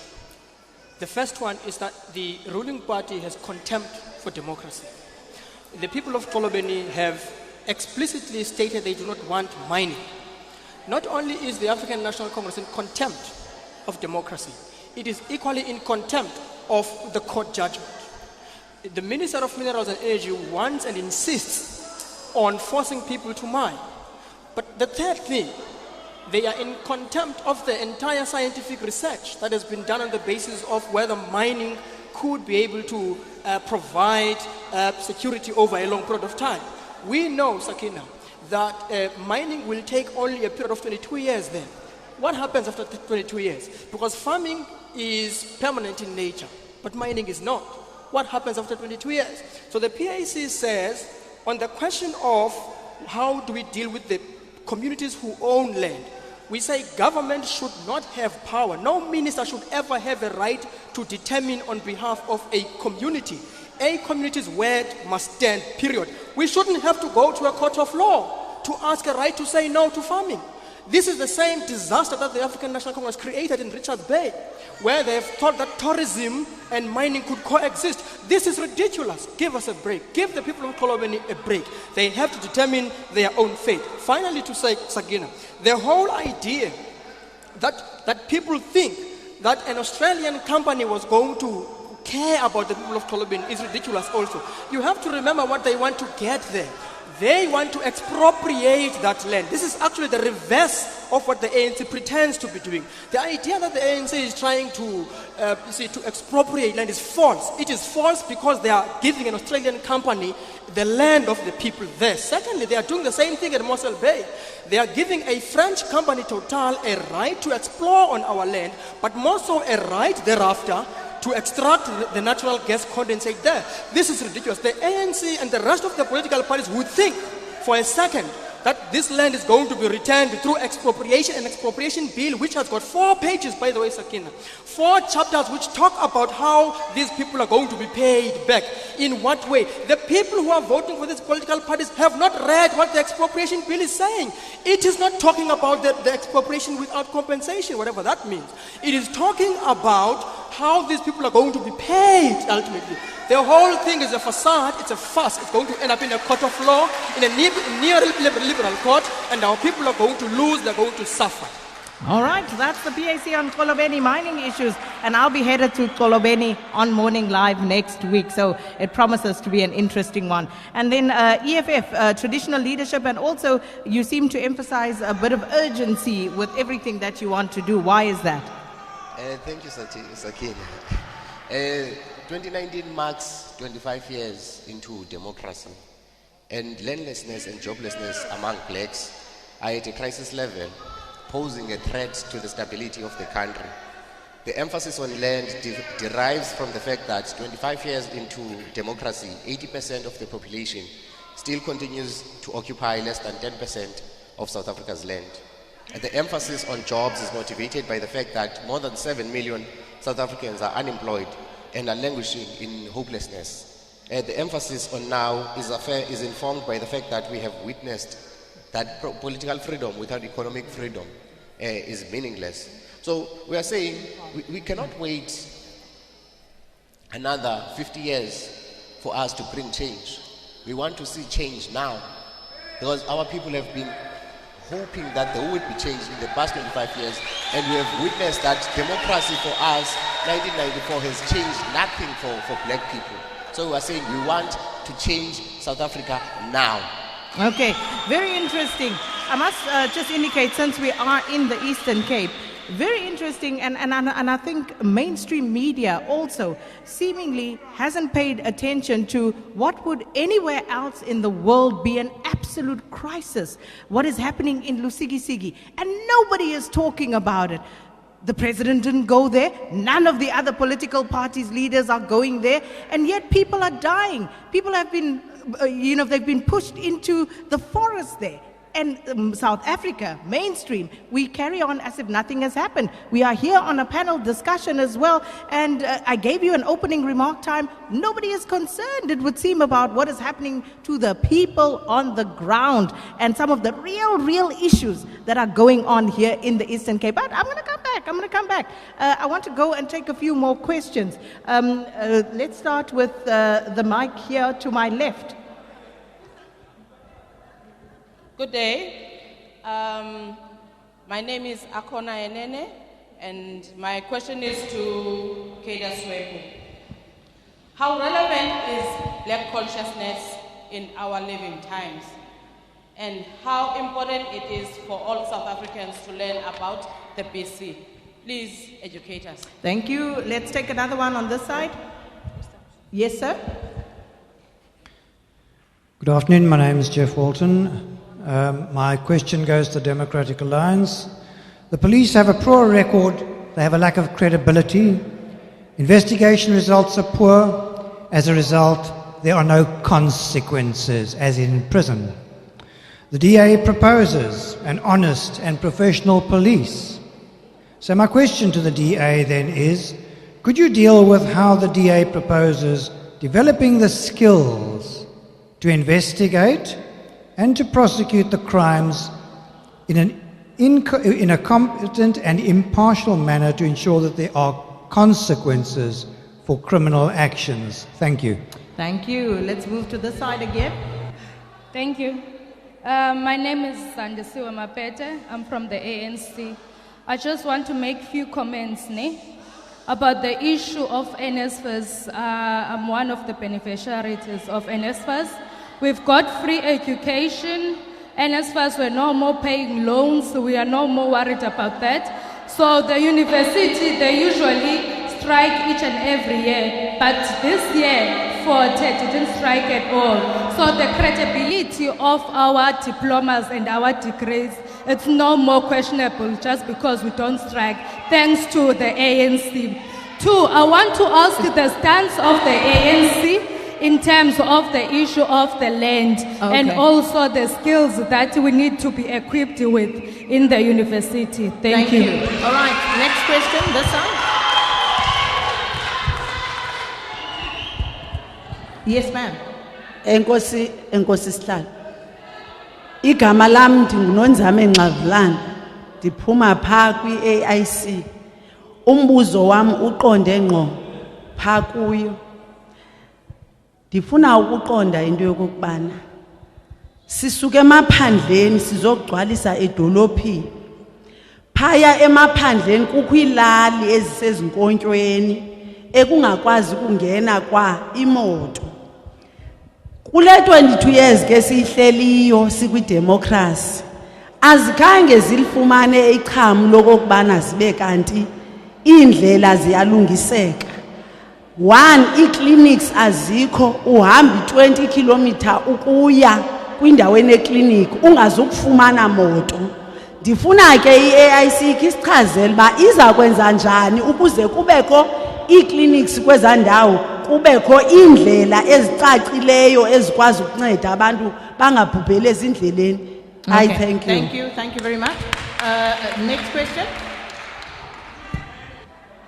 Can we just have another question on this side? Yes, UDM? Hi, I'm Zimbini, and my question goes to UDM. Corruption is the cause of poverty in Eastern Cape. So my question is, how do you plan on resolving the matter? And my second question is, what will be your area of focus in developing the economy of the Eastern Cape? Okay, thank you so much. And okay, one more and then I'm going to take some answers and okay, 2 more, 3 more.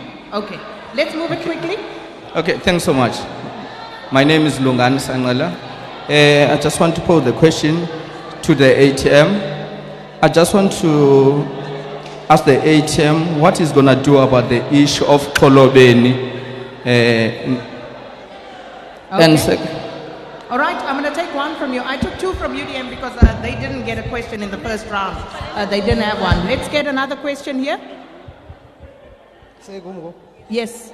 Okay. Igama lam ndingusiyabonga Gida uhlala eSouthern Wood umhlali. Umbuzo wami uya straight pha ku-EFF. Kukho lento iqhubekayo in South Africa yokubethwa kwe-Africans, of which it is not the right thing. Ndifuna ukwazi uba i-EFF ithini ngaloo nto. Okokugqibela. All right, one question. In Amalinda and East Bank, that residing area used to be an area for the black people, and they were forced bamuva to Umdantsane Kude. When can the EFF return that land to the black people of Imoli? Okay, let me ask you please one question, we're running out of time. Yes, sir? Thank you very much, Madam. Ndicela ukubuza umbuzo phaa kwi-governing party ndingumhlali. There seems to be a complaint from the general public about the age of the employees of the governing party, and seemingly it affects basically how the governing party attracts the younger generation. What is the plan of the ANC to make the organization more appealing to the young people? Okay. Thank you. One, please. One. I'm running out of time. Thank you. I'm running out of time, so that's why I'm trying to squeeze in as many as we can. All right. I am Nogolite Mkuda. My questions are directed specifically to the PAC, Comrade Lungamandashe. I want Comrade Lungamandashe to expatiate more as to what does the PAC means when the PAC talks about compulsory quality free education as from grade R up until tertiary level, as against the paper chasing by people who study up towards the PhDs, but they do not get employed after graduation up until 5 years. Okay. And expatiate more. No, one on question, the ma'am. issue One of question. eradication of corruption. Okay, sir, your question, please. Please carry on, sir. Good morning. Good morning. Afternoon. My name is Kumi Punasamy. I'd like to pose a question to the SRWP. Comrade, an easy way of addressing unemployment. Please explain and expand on the division of labor. Thank you. All right. Okay. Let's park it there. Let's park it there. Hold on. We're going to get answers now. Let's park it there. Let's get answers because we have quite a lot to run through. So So please, short, sharp, to the point, to the panel as well as you respond. Starting with Azapo, black consciousness and its relevance today. Thank you, Sakina. Black consciousness. Can we please listen to the answers? Please just ask if you can just hold on. We are taking as many as we can. Can you please cooperate with us? Please, can we please cooperate? We are running out of time. All right, please continue, Azapo. Thank you very much, Sakina. Black consciousness has never been more relevant than at this juncture in our country. As the philosophy of self-love, Steve Biko says the most potent weapon in the hands of the oppressor is the mind of the oppressed. Now look at the mindset that needs black consciousness. A mindset where people steal from, black people steal from the poor, steal from black people. Those people need black consciousness, political education, where people continue to rape Omagogo. That's what black consciousness speaks to. It speaks to practical issues. We need to liberate these people so that you love black people. You have no love for black people if you are building the matchbox houses. A black government building matchbox houses for black people. So they need black consciousness. They need to be politicized on black consciousness, self-love. The reason these people steal from the poor is because they lack self-love. Okay. They lack black consciousness. All right, and as I asked you to keep it short and sharp, Democratic Alliance, what are you going to do regarding policing skills? And also, there was a question about that situation. Thank you, Sakina. As a DA, what we want to do, we want to devolve the mandate for policing to provinces who are capable of running the policing service closer to the people.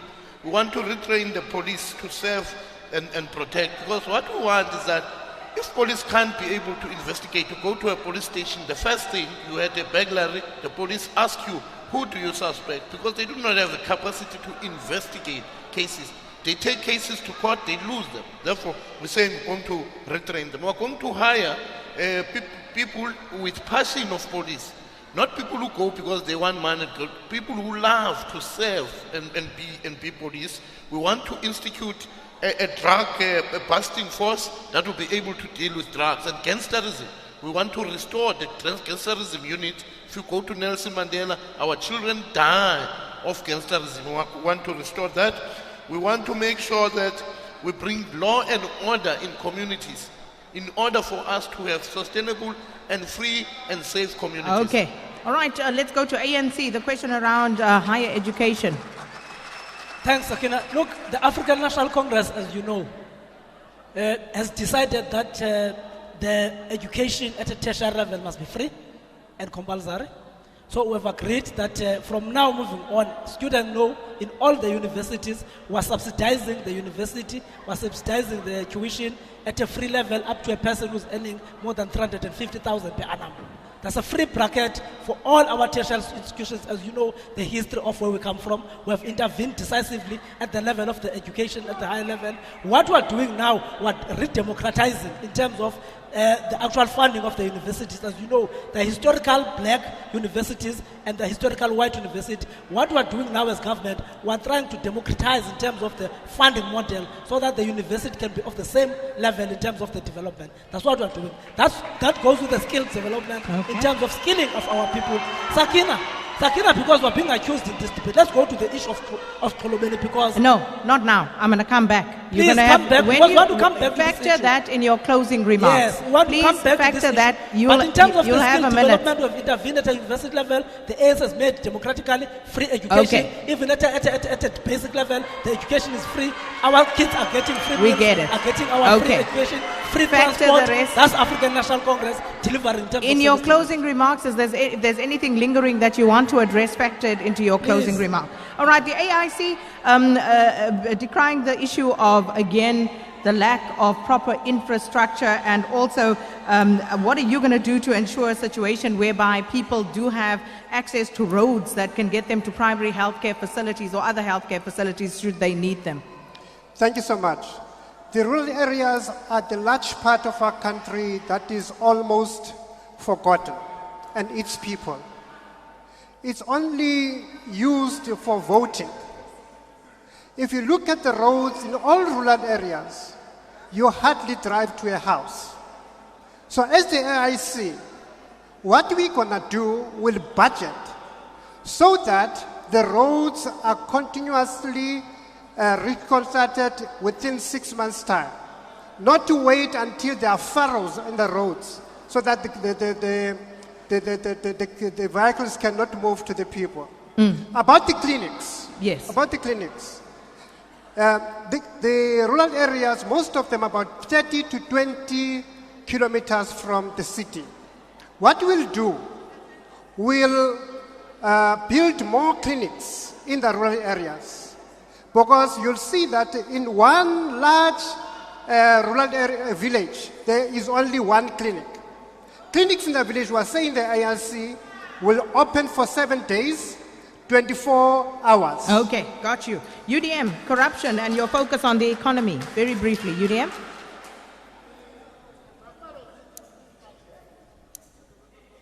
Just go again, please, UDM. Here in Buffalo City, in East London, instead of taking actions against a former mayor who was implicated in the Nelson Mandela funeral scandal, the ANC elevated her to a position in parliament. The UDM says anybody found to have misused money, convicted in a court of law, that he has been involved, he or she has been involved in corrupt practices, that person will go and languish in jail, depending on the sentence or on the offense that he or she may have caused. Jails will be open for all those people who are criminalizing our society. Not what we have seen being presented by the ruling party of elevating people who have been found to have been corrupt. On the issue of economy and the skills empowerment on the part of the youth, as I have said, that the government must do more. There's what we call in the UTM state intervention in the economy, where we train people, pop out money, train people in various fields so that people can be able to exercise the skills they have so as to be able to fight poverty in their own backyard. Thank you so much. That's basically what we mean. We don't put the foot around this one. ATM, Xolobeni. Thank you very much, Sakina. I had reserved this comment for closing remarks, but fortunately... If you want to, we can come to it. It's fine, I'll go to another That's one. fine. The Xolobeni people. Okay, look, firstly, let's address this. On Sunday at 10 o'clock, this coming Sunday on the 14th, the Xolobeni community has invited the African Transformation Movement to go and welcome them officially into the board of the ATM, simply because the ATM stood by the people of Xolobeni when they were being abused, when they have a mineral that comes from their own land, but it must be taken away from them by employing into the potential mining area there to be utilized by an external company. So the ATM is going to be welcoming the Xolobeni people officially into ATM. 5 villages have come together to say they want to affiliate in Xolobeni. That program takes place at 10 o'clock in Esikidini Junior Secondary School. All right. Moving on to EFF. EFF? The EFF is against the xenophobic attacks that are taking place in South Africa. We see that there is a hidden hand in the broader diversion politics that characterize South Africa, where the scramble for resources amongst our people, now there is scapegoating of our African brothers in order not to address the questions of unemployment, in order not to address the questions of poverty, in order not to address the questions of underdevelopment. Now our people are turned against each other in the form of xenophobic attacks. As EFF, we are saying that we want to build a united Africa and recognize our African brothers as humans. And on the issue of the East Bank and the Amalinda, you would understand that some of the industries like the Mercedes-Benz South Africa, where it was built, people were evicted from that place. We are saying we want to move away from reconciliation into justice, because MPSA is the factory where hippos were built that were massacred our people in 1985 in Dungan village, that massacred our people in Bisho, that massacred our people in Bopaitong. So we are saying those companies that benefited from apartheid, that benefited from apartheid legislation must compensate us. They must restore. Thank you. PAC? Very quickly, the notion, Sakina, that education is free is false. It's as false as everything else the ANC says. Education is not free because somebody is paying, and that somebody is the middle class. These people are living on the backs of the middle class, and the ANC does not want to go and take the land and get the wealth of our people to finance education. We say two things. Education should be financed by something, our wealth, not by someone, our taxpayers. The second thing we say is that quality of free education implies to us that education is responsive to the problems of context and the nation. Education is not necessarily meant merely to produce labor force for capitalism. So that's why we say that we have to have a quality education that is socialist also, because by saying it's socialist, we also mean that it is linked with a certain frame of mind, a certain state of mind which lives in the context of unity, sharing, a context of collectivism. Okay, SRWP. The better way, Sakina, to fight unemployment is to embark on industrialization and local content. It is important that through the local content, our own people can be able to create jobs. We must also encourage social renewables, where the community members themselves will be participating through the cooperatives. We will be participating through the solar panels that will be created internal here, not from foreign. Then in that way we can be able therefore to create jobs and sustain that jobs, because jobs that are being created are unsustainable. But the ultimate goal is that we must abolish a capitalist system for good and replace that system with a socialism, a socialist South Africa that will be ensuring that the interest of the majority people and the working class are put first. That is the way to go. All right, and there we have it. We're out of time, but what I'm going to do now, and this is why I'm putting my stopwatch on, I'm going to give each of you 30 seconds to give us your closing remark. DA, you did answer your question about policing. You did. Yeah, okay. Can we just have closing remarks then? And 30 seconds starting with the AIC. Thank you so much. We are asking the people of South Africa to vote for the AIC, because the AIC will provide you with a government that is not corrupt, will provide you with a government that is responsive, will provide you with a government that has ears and eyes to listen and to your problems. The AIC is a government that will be a government that listens to its people. Thank you, AIC. Let's move on, ANC. ANC? Yeah, thank you very much. Look, the African National Congress is a tried and tested organization of the people of South Africa. It's the liberator of the people of South Africa. We have provided free basic water to our people. More than 80% of people have got access to free water. They've got access to sanitation. We've made decent houses to our people. We've made road infrastructure to our people. We've developed economy for our people. We've gave them free medical access, especially pregnant women. We've provided free scholar transport to our learners. We've provided free education to our educators. That's your time, ANC. That's African National ATM? Congress. ATM? Thank you very much, Sakina. ATM will restore the dignity of the people in South Africa and in Eastern Cape in particular. Government that is corrupt-free and that cares for the people. Build malls that will have multiple use so that the services can be closer to our people, particularly our disadvantaged people in the rural areas and townships. Restore role of the traditional leaders in our countries, where more people are assigned to and more people known exactly according to their clans and their sufferings. Open a dialogue to have in South Africa and South African law. Thank you, ATM. Moving on, Azapo. Thank you very much, Sakina. To the people of our country, you have tried them, you have tested them, they have failed. The only alternative is the Azanian People's Organization. We are on the ground in Xolobeni. We are the only organization that has a branch. We're not going to launch. Our biggest branch is in Xolobeni. It has more than 500 members. We remembered Bazooka on the 21st. Our president was there. We are working with the people of Xolobeni. We want King Dalingemo released. We want to add on that note. Thank you. This government That's has your been time. releasing all sorts of DA? criminals. DA will fight corruption, an honest and professional police, fair access to a job in each and every home, secure our borders, speed up service delivery. When we wake up on the 8th of May, there will be a new government in South Africa that will be a DA government. All right. DA not needing all of the time. All right, let's move on. EFF, Mrs.